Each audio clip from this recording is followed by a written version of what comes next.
Hello again everyone, Marcus here. I review stuff. Today I'm reviewing the song Teacher Teacher by Jinjer. This does come as a request, so as always if you would like to request something, leave it in the comments. I'll be sure to get to it. So what I've done is I've taken every single request I've received on my channel, I put it into this Google Sheet, I hit the randomize button 3 times, and the top result is the very next song I listened to. So that's how we got here. I've heard one other song from Jinjer, and of course it was Pisces, which is like the one song that every review channel does. You know, I work totally off of requests, so blame the people who ask for music around here, I guess. So anyway, yeah, you know, I'm looking forward to it. They took me by surprise. Their singer, I had no idea she could do that. So you know, definitely taken aback for a second, but I loved it. I loved their heavy style, so I'm hoping for more of the same here. I did go with the official music video, so just a fair warning. You know, sometimes music videos get blocked and stuff like that. So fingers crossed. My philosophy is that I don't like pausing videos, or I like to listen to the music all the way through. So hopefully that holds up here. And well, let's listen to it. This is Teacher Teacher by Jinjer. I'm excited. Let's go.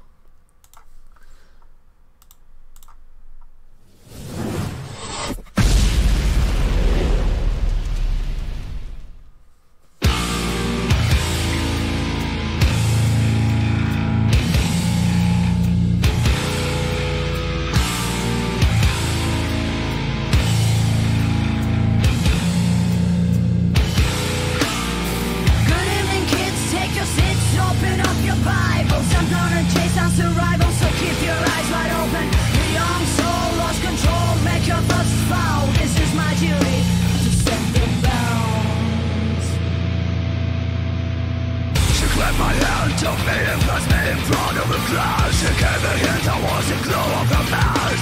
I'm in the middle of the holy of holies.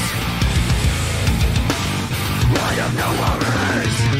I saw past the icons on the wall. I saw needles and stones. So she put a paper bag on my head. She pointed finger at me and then she said, dear Lord, forgive me as I'm slapping this sinful child. By your head I'm led, so I will show what is wrong and what is right. Choose your life because I'm merciful. Put your knuckles on the table, be my friend, Pharaoh will punish you.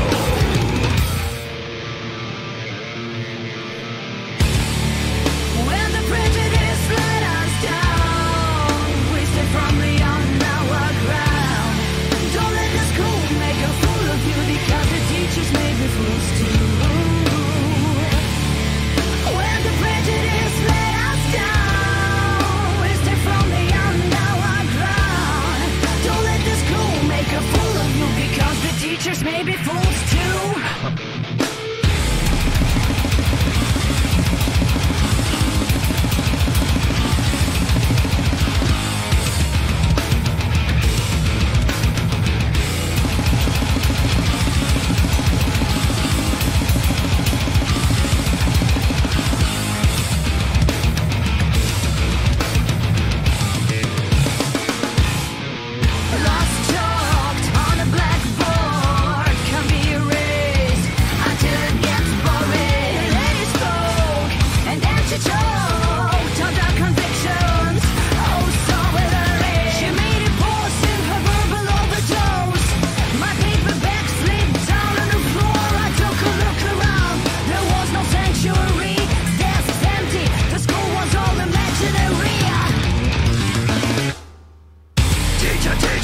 Self-proclaimed preacher, brought on the back of welfare. No lectures stop to bear.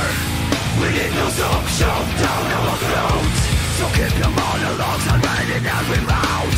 I am a bad example of order. This life is not a prison, and you are not a warden. Please, teacher, teacher, leave us alone, as we accept my lessons from now on.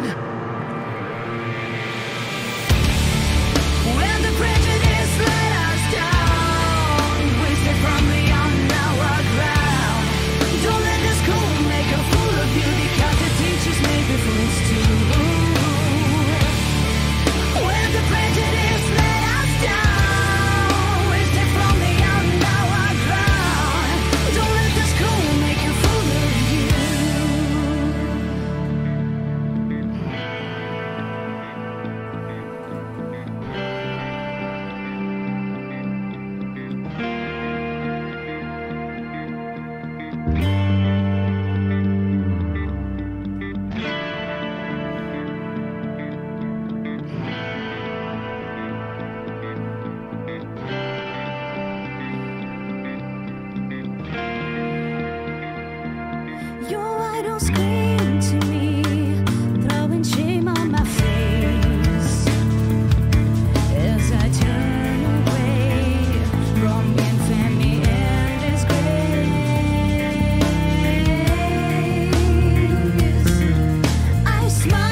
Alright, man, I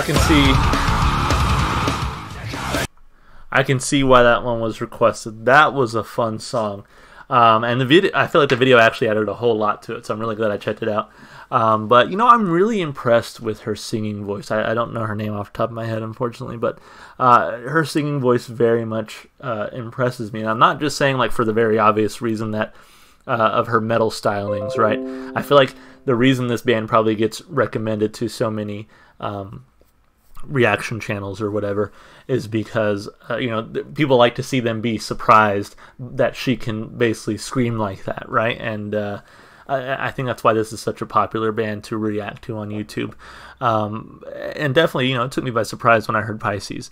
But when you get past that, like, she also just has like a really good singing voice. I mean, I really enjoyed the parts, you know, whatever you want to call it, clean singing or more traditional singing, more melodic singing, whatever you want to call it. I really enjoyed those parts along with the heavy metal screaming and those stylings. And I feel like I actually really enjoy when they would overlay them as well, where you would hear her screaming, but also hear, I guess, her clean vocals as well. I thought that was just really good. So she really impressed me here, I think, because you really got to see a showcase of what she can do vocally. And again, not just the screaming. So you get rid of, I guess, that main like shock thing that I think a lot of people like about this band. And it's just like you're still left with a really good singer and really good instrumentation around the singer as well. So fantastic job by Jinjer here. And yeah, a lot to talk about. Let's, of course, start with the lyrics. So pretty interesting lyrics as well. I'm going to skip the little song bio here for once, and I'm just going to go straight into it because I think I know what it's about. It says, "Good evening, kids. Take your seats, open up your Bibles.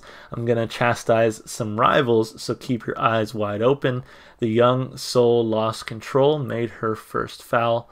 This is my duty to set the bounds." Okay, so this obviously sounds like a preacher preaching the Bible or what have you, but they're teaching basically to hate. I'm going to chastise some rivals. And so it's sort of that loss of control when you give yourself up to, I guess, those religious teachings. You maybe lose control over your own mindset, your own perspective. She grabbed my hand, took me in, placed me in front of the class. She gave a hint I was the clown. I think somebody spelled it wrong. Clown or cloud of her mass. I'm in the middle of the Holy of Holies. I have no worries. I saw dusty icons on the wall. I saw needles and stones. So she put a paper bag on my head. She pointed finger at me, and then she said, "Dear Lord, forgive me as I'm slapping this sinful child. By your hand I'm led, so I will show what is wrong and what is right. Cause choose your label, cause I'm merciful. Put your knuckles on the table. Meet my friend Firul." I don't understand that. "Who will punish you." So to me, this definitely sounds like the hypocrisy of like talking about like being in a holy place or talking about mercy and stuff like that, and then slapping kids with rulers and shit like that. You know, like I think, you know, fortunately, I think a lot of that is gone from like Catholicism and religion nowadays. But, you know, I'm sure some still exists here and there. But regardless, you know, I think as a very non-religious person, you know, I don't discriminate against any religion. I see kind of all of them having their faults and their successes, or I guess their positive sides, their bright sides, whatever you want to call it. But I think one thing you see a lot, and I'm just using Christianity because, you know, living in America, it is like the dominant religion. You see a lot of people, you know, talk about Christianity and like how it's meant to be this religion of love and blah blah blah, but it's just like people, there are so many Christians, I've met so many Christians in my life that are so hateful. I mean, to the point where like I mean, when I was like in high school, like when I was 17, you know, I was you know, a Catholic. I went to Catholic school, like Wednesday mass and stuff like that, and I liked it. You know, don't get me wrong, I liked it. But as I grew older and I really became like a conscious person, I realized how often Christians like used their religion to hate, and to me that did not vibe with, I guess, who I thought God was and who I saw God as being. And so for me, I was like, well, if this is like the tenets of this religion, then I don't want any part of it, you know. And so, and that's the thing too, is that people always say like, oh, well, those aren't real Christians. Excuse me, those aren't real Christians. Christians have no room for hate. But it's like, well, when you meet and you see so many people who do embody that, then it's like, well, are they not real Christians? Because at the end of the day, like, this is a pervasive thing. It's not just like some outliers. So I think it's actually more harmful to say that these are not real Christians. I think that the bigger thing to say is that those are real Christians. It's like, real Christians are very hateful sometimes, and we should do something about it. That's the thing, because when you stop and you say those aren't real Christians, you're basically just saying, so don't pay attention to them, don't give them credence, don't, like, you know, basically we're not going to work to solve that problem. We're just going to push them aside and say those aren't real Christians. Real Christians are these people. Real Christianity is this.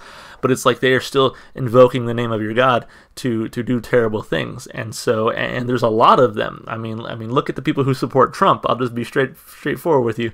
So it's like, yeah, those are real Christians. So it's better to say, yes, unfortunately, that's a dark side of Christianity that we as Christians need to work to address, versus just saying, oh, those aren't real Christians, don't listen to them. You know what I mean? All of this to say that I think, you know, in certain sections of each religion, there are these sort of measures of indoctrination that some people get put through. And to me, this is one of those where the priest or the nun or whoever is beating you while preaching mercy, you know?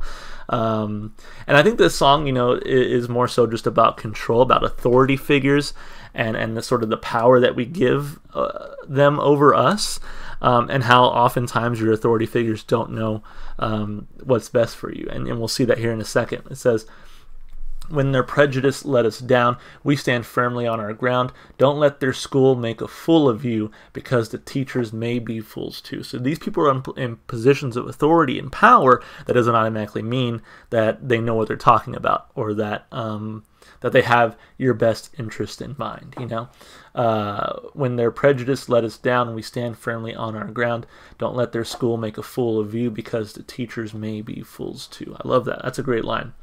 Laws chalked on the blackboard can't be erased until it gets boring. The lady spoke, and then she choked on the convictions oh so alluring. She made a pause in her verbal overdose. My paper bag slipped down on the floor. I took a look around. There was no sanctuary. Desks empty. The school was all imaginary. So that part made me scratch my head when I first heard it, because I was like, okay, you know, we're using the metaphor of a school, or maybe even a church or what have you. But as she looks around, the school was imaginary. So it makes me wonder, like, is this a message about the bigger issues of indoctrination, like in society? You know, it's not necessarily pointing its fingers at one institution. It's not saying this is all like a school system fault or religion fault, but this is sort of a fault as a society where we accept many different forms of indoctrination. That's kind of what I got out of that. Maybe I'm reading too much into it, but I thought that was a really interesting line. So, teacher, self-proclaimed preacher, under the flag of welfare your lectures start to blare. We need no soap shoved down our throats, so keep your monologues unrated and remote. I am a bad example of order. This life is not a prison, and you are not a warden. Please, teacher, leave us alone, as we accept life lessons from no one.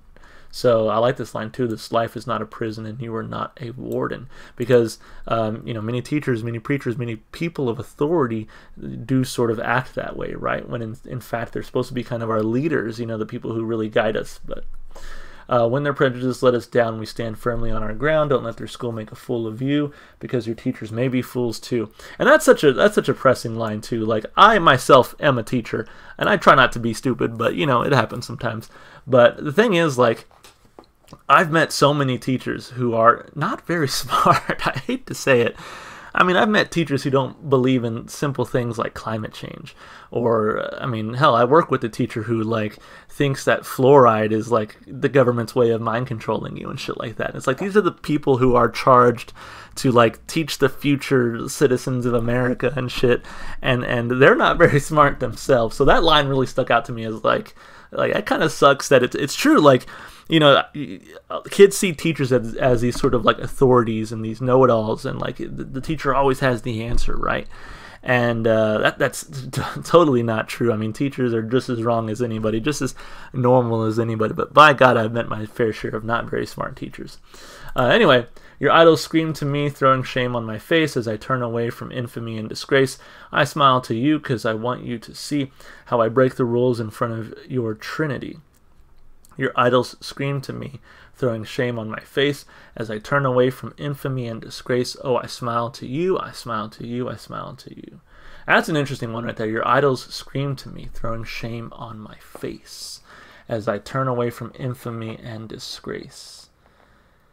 I smile at you. So this sounds to me like someone who is purposely rebelling so that they can tear down other people's idols. It's like, you know, you look up to this person, say they are a teacher or a preacher or a president or a parent, right? But it's like, well, look at how they treat me. Is that really someone you want to follow? That's what I get out of here, right? Your idols scream to me, throwing shame on my face. So the people that you idolize are like yelling at me and attacking me as I turn away from infamy and disgrace. So I'm not going to be part of their game, right?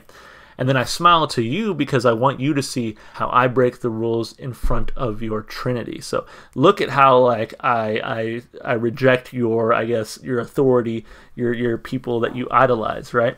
Your idols scream to me, throwing shame in my face. I think this is a fantastic song from a lyrical standpoint. I don't know if it's just me looking too much into it or really if a lot of this symbolism and meaning is written into the song. But regardless, I think, you know, a lot of music comes down to what you take out of it. So for me, I take out a really big message from this song, and I really enjoyed it. So 2 big thumbs up from a lyrical standpoint there. Fantastic job. Oh, sorry, I didn't mean to minimize it all the way.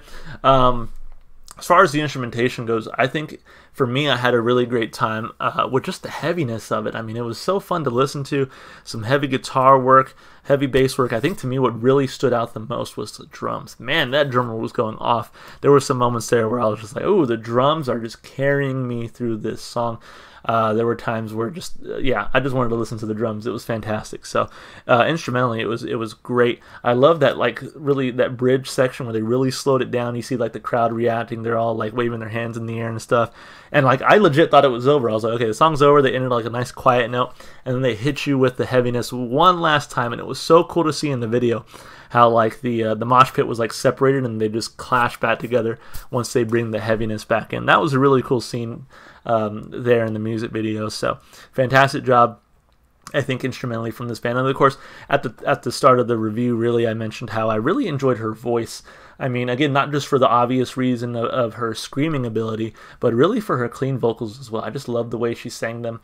Really got me into the song. So, you know, I was mesmerized by her performance. So vocally, instrumentally, 2 big thumbs up. And then as far as replay value goes, you know, this one's heavy enough to really keep you jamming and keep you rocking out with it. It has some melodic pieces that really give you time to breathe and slow down.